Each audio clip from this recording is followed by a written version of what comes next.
Here we have verse 44 of the 13th chapter of the Gospel of Matthew.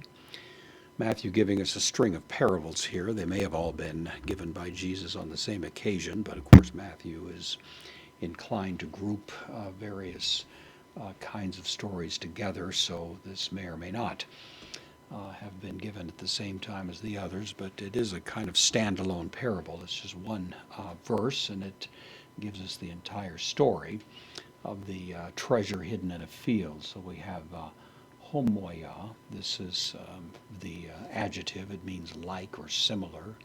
Something is like something else would be the idea. This is the feminine singular nominative. It is like would be the notion. So esten, it is like.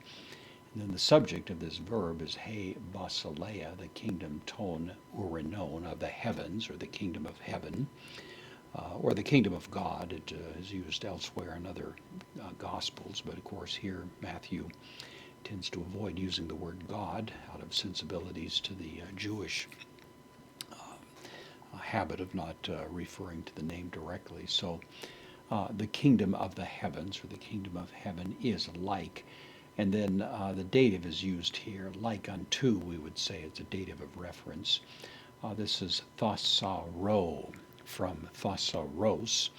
It occurred to me it sounds a little like our word thesaurus. I don't know that there's any actual connection there. There may be, but it actually means a treasure. And so the kingdom of heaven is like unto, or with reference to a treasure. Agreeing now, this is the participle. It's a perfect participle. It's in the dative singular, going along with thasaro. So a treasure having been hidden. It obviously was placed there intentionally. It's like someone had gone out and hid a treasure.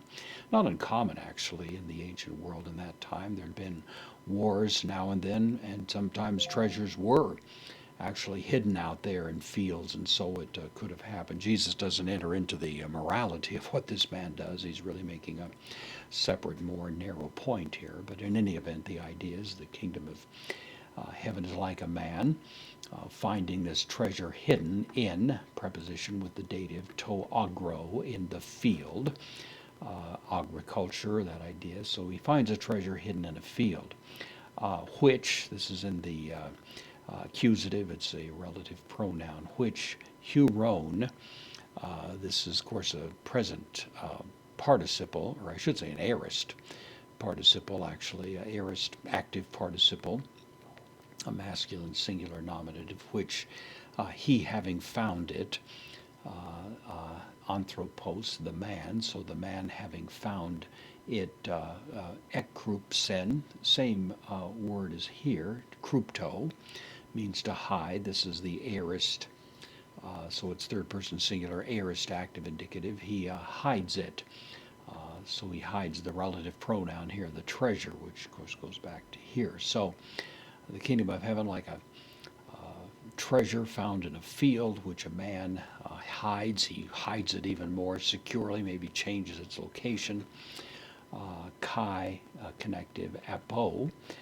From takes the genitive tes karos, from the joy out to of him.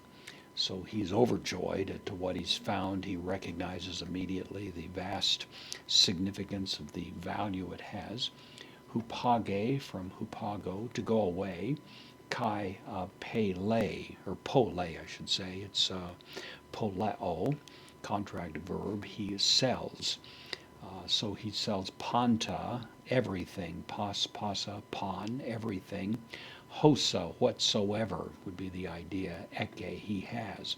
He liquidates his entire estate. He sells it all. He sells his house, his car, everything that he owns.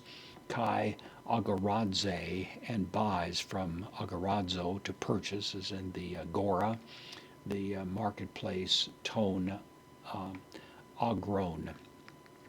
He purchases that field. So he purchases that very field. He doesn't let on what his ambitions are. He goes and purchases the entire field, and legally, if he purchases the field, then he becomes immediately the owner of anything that might be found in the field.